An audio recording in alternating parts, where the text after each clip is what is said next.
예, 안녕하십니까. 오늘은 네 번째 시간 용쌤이에요. 오늘 위정척사와 개화사상의 흐름, 그리고 우리 이제 통상조약했던 거, 다른 외세와 통상조약했던 거, 그 부분을 조금 같이 보도록 하겠습니다. 자, 개화파의 위정척사파. 우리가 많이 들어본 얘기죠. 개화파는 말 그대로 외세의 문화 또는 외세의 어떤 그 선진화된 문물 이런 걸 이제 받아들이자라는 그런 세력이고, 위정척사파는 말 그대로 위정척사, 바른 것을 지키고 사악한 걸 배척한다라는 뜻이에요. 그럼 여기서 바른 거란 성리학이죠. 그리고 나쁜 거는, 그러니까 사악한 건 성리학을 제외한 모든 학문, 문화, 제도 이런 부분입니다. 그러니까 성리학만을 고수하고 성리학 이외의 것은 다 배척을 한다는 게 바로 위정척사파의 핵심입니다. 자, 지금 자료를 보시면 이제 개화파와 위정척사파를 이렇게 표로 나눠 놓은 건데, 자, 우선 개화파를 먼저 보시죠. 개화파는 통상개화론자, 우리 그 초기 통상개화론자를 개화파의 이제 시작이라고 볼 수 있습니다. 그러니까 물론 이전에는 북학파, 실학을 이제 선동해도 북학파가 있겠고, 그 북학파와 그 실학을 인정하고 또는 이제 따르고 했던 그런 이제 부류들이 통상개화론자입니다. 초기 통상개화론자. 그러니까 통상을 하자는 거죠. 외국과 통상을 하자. 누구냐면 박규수, 오경석, 유홍기, 이렇게 대표적으로 세 분이 계세요. 자, 여기서 오경석과 유홍기는 중인 출신이에요. 중인이라 하면 이제 양반은 아니고, 그렇다고 천민도 아닌, 상민과 농민과 같은 부류에 있는 중인인데, 대부분 통역관이라든지 아니면 의사, 아니면 천문학, 이런 부분을 하는 거를 이제 중인이라고 해요. 자, 근데 이 박규수는 양반이에요. 박규수는 평안도 관찰사도 지냈고, 우리 그 이전에 그 제너럴 셔머노 사건, 그것도 이제 박규수죠. 제너럴 셔머노 불지르고 미국 선언을 1866년도에 죽인 그 사건. 그것 때문에 이제 심리학료가 일어난 거죠. 네, 거기 그 평안도 관찰사가 이제 박규수였고, 이 박규수는 연암 박지원의 손자예요. 박지원은 다 아실 거예요. 북한파의 대두. 연암 박지원의 손자이기 때문에 그 사상을 이제 그대로 따르는 거고요. 오경성은 통역관 출신으로 청나라를 많이 다녀왔어요.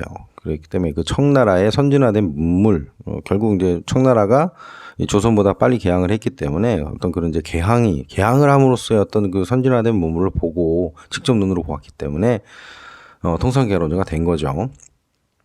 자, 이 세 분이 대표적인 분이고, 이제 이분은 이제 개화파가, 이 통상개화론자가 결국 개화파가 된 거죠. 이 세 사람의 제자들, 이 제자들이 바로 이 김옥균, 박영효, 홍영식, 서마 이런 분들이 이제 제자입니다. 그래서 계보를 잇는 거죠.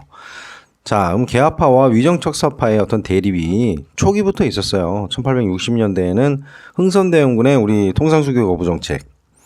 당연히 위정척사 입장에서는 그거 찬성하겠죠. 개화파 입장에서는 당연히 반대할 테고. 그래서 개화파 입장에서는 이 흥선대원군의 통상수교 거부 정책을 반대하였고, 위정척사파에서는 찬성을 했습니다. 통상 반대해야 된다. 이항로와 기정진이라는 사람이 통상 반대 한다. 통상하면 안 된다. 이렇게 지금 두 개 이렇게 대립을 하고 있는 거고요. 자, 그리고 시간이 지나서 1876년 강화도 조약이 체결됐죠. 자, 강화도 조약 체결을 해야 된다라는 게 이 개화파. 안 된다. 하면 안 된다. 유인석, 최익현, 이런 인물들이 외양일체론이라는 거를 말하면서, 이게 뭐예요? 외인, 그러니까 일본과 서양은 하나다. 똑같다. 그러니까 양놈이나 일본놈이나 똑같으니, 이 일본과 하는 강화도 조약이 체결하면 안 된다. 이게 곧 개항이잖아요, 결국. 개항 안 된다. 하지만 개화파는 해야 된다. 지금 사조가 그렇다. 개항해서 우리도 빨리 선진 받아들여야 한다. 이제 이렇게 또 대립을 또 하는 거죠. 자, 1880년대에는 무슨 일이 있었냐면 이제 결국 이제 개화파가 통리기묘함을 이제 고종이 설립하고 개화 정책을 이제 추구하고 있었죠.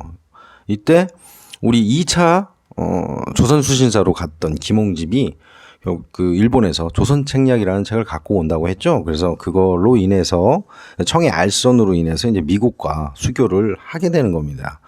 자, 이 조선책략을 고종이 선택을 해서 또 그러한 개화 정책을 하려고 하니 이 위정척사파는 또 반대를 하는 거죠. 이번엔 또 굉장히 크게 반대해요. 영남만인소 사건이라고 그래서 우리 영남지방, 우리 이제 조선을 보면은 영남지방, 이제 경상도 지방이죠. 경상도 지방에 이런 이제 유생들이 많았어요. 그래서 영남 만인소가 뭐냐면 10,000명, 대략 10,000명 정도의 영남 유생이 올린 상소예요. 네, 대표적으로 이만송과 홍정을 들 수 있죠. 이렇게 이제 계속 상소를 올리면서 개화 반대 운동을 하는 겁니다. 하지만 뭐 조선 책략에 대한 부분에 그 미국과는 우리는 수교를 하게 되죠. 그래서 개화파는 또 이 부분을 찬성을 하게 되고, 자, 그러면 개화파가 결국에는 이렇게 온건개화파와 급진개화파로 나눠지게 돼요. 온건개화파는 말 그대로 이제 좀 천천히 좀 하자. 급진개화파는 좀 빨리 하자. 이 빠른 거와 이 천천히의 차이는 이 온건개화파는 청나라의 양무운동을 본따려고 하고, 이 급진개화파는 일본의 메이지 유신을 본따려고 해요. 일본 같은 경우에는 미국에게 개항이 되면서 모든 서양 문물, 제도, 문화, 하여튼 모든 걸 다 바꿔요. 말 그대로 굉장히 이제 급진적인 그런 개화를 하고, 청나라 같은 경우에는 중체서용이라고 그래갖고 몸은 이제 중국, 서양의 기술만 받아들이자. 그래서 일부 문화는 우리가 지키고 유용한 서양의 기술만 받아들이자. 네, 그렇게 해서 양문동을 하게 되거든요. 결국 온건개화파는 그거를 쫓아서 동도서기론이라고, 동쪽의 도를 지키고 서양의 기술을 배우자. 뭐 같은 얘기죠. 네, 그걸 주창했던 게 온건개화파입니다. 온건개화파는 이제 김홍집, 조선책략을 갖고 온 김홍집, 그리고 뭐 영선사에 갔던 이제 김윤식.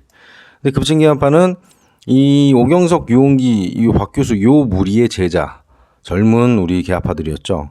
김옥균, 박영효, 홍영식, 서광복.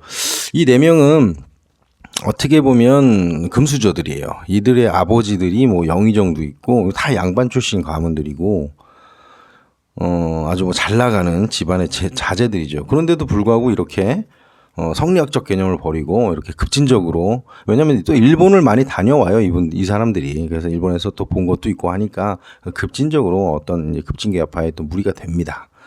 결국 이 대립을 통해서 결국 일어난 게 이제 갑신정변이죠. 이건 나중에 이제 배울 거고요. 자, 이 위정척사파는 결국에는 이 항일 의병운동으로 확대가 돼요. 그래서 이것이 나중에 이제 무장 이제 투쟁의 또 본거지가 되는 거고요. 네, 이렇게 해서 개화파와 위정척사파가 이런 갈래로 흐름이 이렇다는 걸 알아두시면 되고요. 자, 위정척사 운동의 성격은 반외세 자주운동이에요. 좀 자주적이고 또 외세를 좀 반하는 거죠. 반외세. 그래서 반침략, 반외세. 성리학 이외의 모든 것은 다 이제 이단화도 배격하고, 뭐 천주교와 동학, 뭐 서양 문화, 문물, 제도 다 마찬가지입니다. 굉장히 갑자기 바뀌었네요. 네, 굉장히 보수적이죠. 보수적 지배체제를 유지하기 위해서는 뭐 당연히 전제주의적 체제, 왕이 군림하는 전제주의 체제를 당연히 뭐 고수하고요. 지주 중심의 봉건적 경제 체제, 대농장을 갖고 있는 지주, 그리고 뭐 지주 전호제를 계속 유지해야 된다는 거죠. 결국 소장농 도 유지해야 되고, 당연히 양반 중심의 차별화된 어떤 사회 체제, 성리학적 체제. 결국 이런 것이 나중에 항일운동 때 우리 평민의병장 신돌석을 배제하는 이런 또 엄청난 폐단을 또 낳게 돼요. 결국 위정척사의 이 성리학적 개념이라는 게. 자, 다음을 보시면은 우리가 이제 주요 외국과 맺은 수호 통상을 이제 약간 좀 이렇게 좀 분류를 해놨어요. 보시면 뭐 거의 이제 불평등 체제고요. 뭐 강화도 조약은 뭐 다 배웠으니까 아실 테고, 이거 그지 같은 거 이거 해안측 야권.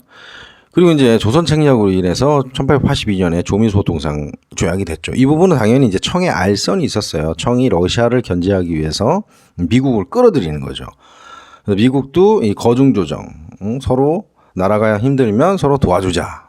요런. 그리고 관세는 우리가 강화도정에서는 무관세였지만 이때는 이제 우리도 알게 돼서 이제 관세를 부과합니다. 대신 요거 아주 스페셜 요거 최애국 대우 요거 참 문제 많은 거 자동 패치 그때 설명드렸죠. 최애국 대우 요거를 인정함으로써 이 치해법권은 뭐 다 있는 거죠. 이 치해법권 다 있어요. 네. 그리고 1884년 이 조로수호 통상 러시아와 이제 맺는 거죠. 역시 최애국 대우와 최애법권이 들어가 있고 이거는 청의 알선이 없이 러시아와 우리 조선이 직접적으로 맺은 조약이에요. 이게 좀 그 미국과 다른 부분이죠. 네, 이렇게 좀 알아놓으시면 되고 프랑스는 이제 제일 막둥이, 제일 마지막 1886년도에 통상 조약을 했습니다. 자, 오늘은 위정척사와 어떤 개화 사상의 흐름 그리고 그들이 왜 대립을 했는지 또 그들의 성격이 어떤지를 알아봤습니다. 자, 다음에는 우리 이모군란 들어갈 거예요. 이제 이모군란 뭐 갑신정변 이제 계속 들어갑니다. 모두 열심히 공부하시고 계속되는 요약본에 역사 공부 놓지 마시고 계속 열심히 해주시길 바랍니다. 그럼 오늘도 안녕.